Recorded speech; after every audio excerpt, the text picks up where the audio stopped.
Motores Stirling. Quando falamos de motores Stirling, primeiramente devemos estudar o ciclo de Stirling. O motor é apenas uma realização do ciclo, assim como ocorre no ciclo de Carnot e o motor de Carnot. Mas, primeiramente, qual é a finalidade do motor Stirling? O objetivo principal do motor Stirling é a realização de trabalho, mas de acordo com o primeiro princípio da termodinâmica, a energia se conserva, significa que não podemos criar energia nova. Logo, devemos adicionar energia a algo e depois usar essa energia para realizar o trabalho desejado. E quando falamos desse algo, são os gases. A ideia por trás do motor Stirling é manipular a temperatura, pressão e volume em um gás para armazenar e liberar energia. Dado essas circunstâncias, vamos ver um pouco sobre o ciclo alternativo de Stirling, para que ele serve, como ele é utilizado e os seus princípios, e como é o motor, que no caso é a realização física do ciclo.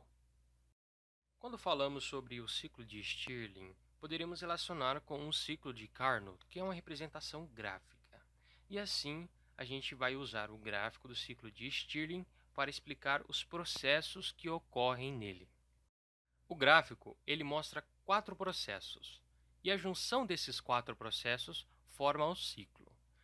Os processos sendo respectivamente a expansão isotérmica, a rejeição isocórica, a compressão isotérmica e o último processo é a absorção isocórica de calor. Esse processo 1 e 2 está realizando uma expansão isotérmica, pois está ocorrendo a absorção de calor. Mas por que é um processo de temperatura constante? Quando está oferecendo calor para um gás e você mantém o volume, ocorrerá um aumento da temperatura, que é a movimentação das moléculas. Mas o volume está expandindo, realizando o processo isotérmico, ou seja, temperatura constante. Nesse processo também há a ocorrência de realização de trabalho, variado de uma força vezes o deslocamento. O processo 2 e 3 ocorrerá uma rejeição isocórica, aonde diminuirá a temperatura em volume constante. Mas o calor ele não vai para fora do sistema, mas ele vai ser aproveitado no processo 4.1 que veremos a seguir. Já o processo 3 e 4 ocorrerá uma compressão isotérmica, aonde irá de fato rejeitar o calor para fora do sistema, ao mesmo tempo comprimindo isotermicamente. E a nossa última realização é o processo 4.1, aonde ocorre a absorção de calor isocoricamente, com aumento da pressão e a volume constante. E o calor que está absorvendo no processo 4.1, que é um processo de absorção isocórica de calor, é o calor que foi rejeitado no processo 2 em 3. Então a questão de ser reversível é porque se está trocando o calor com o ambiente externo a temperatura constante. O fato do ciclo Stirling ser eficiente é porque temos a regeneração de calor, onde a rejeição de calor do processo 2, 3 não irá para o ambiente externo, mas sim será absorvido no processo 4, 1. A única forma de expulsar o calor é no processo 3 e 4, que é o processo de compressão isotérmica, onde o calor vai para fora do sistema. Ou seja, no motor Stirling nós temos um processo chamado de regeneração. Ou seja, no ciclo de Stirling nós temos um processo chamado regenerador, onde esse processo faz com que a rejeição de calor ocorra no processo 2 e 3, mas esse calor ele será absorvido no processo 4 e 1 e não irá para o meio externo, ou seja, para o ambiente externo.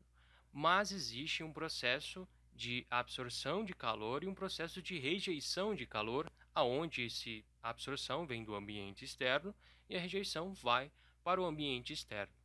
Quando eu falo de processo 4.1, 3 e 4 e 2 e 3, é uma nomenclatura para visualizar melhor graficamente. Respectivamente processo 1 e 2, expansão isotérmica, processo 2 e 3, rejeição isocórica, 3 e 4, compressão isotérmica, e o processo 4 e 1 é a absorção isocórica de calor. Ou seja, o ciclo ele é uma ideia fundamental de como ocorre a manipulação da temperatura, da pressão e do volume em um gás para armazenar e liberar energia.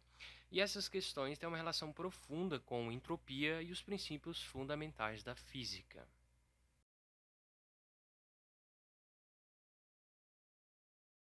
O gráfico a seguir, observamos os quatro processos perfeitamente, sendo a expansão isotérmica, ejeção isocórica, compressão isotérmica e o último processo, que é o processo de absorção isocórica de calor.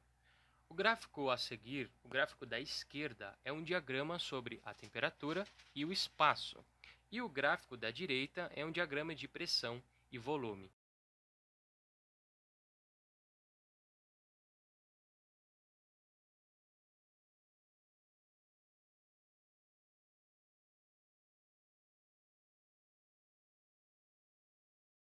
Resumidamente, o nosso motor se divide em quatro passos, e esses quatro passos indicarão e explicarão como o nosso motor funciona. O nosso motor é a realização física do ciclo de Stirling. Logo, os quatro passos são respectivamente: Passo 1. Verificando no exemplo que o gás se encontra comprimido pelo pistão de potência, o pistão propulsor foi forçado a subir e proporcionou um aquecimento do gás. Passo 2. O aquecimento do gás pela fonte de calor aumenta a pressão e empurra o pistão de potência para o limite mais distante do curso de alimentação. Passo 3. Dada a inércia do movimento, o pistão propulsor, ao deslocar-se para baixo, movimenta o gás para a extremidade do cilindro. Passo 4. Na última fase do ciclo, o fluido de trabalho é comprimido pelo movimento do volante.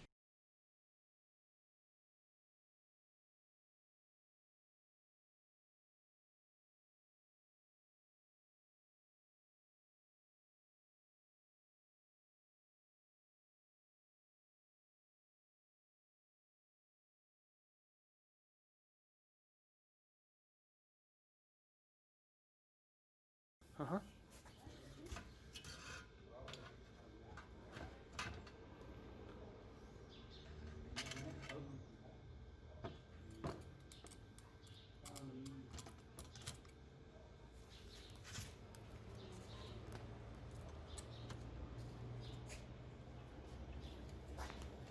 Que canjinho.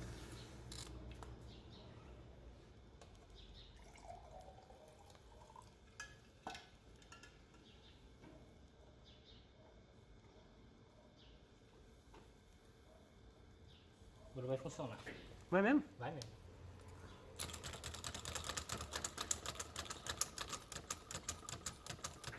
Funcionou? Funcionou? Caceta. Caramba, velho, que da hora, mano.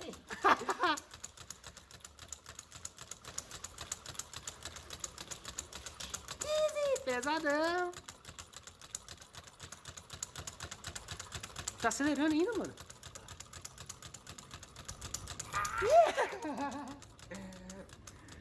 Tá parando agora.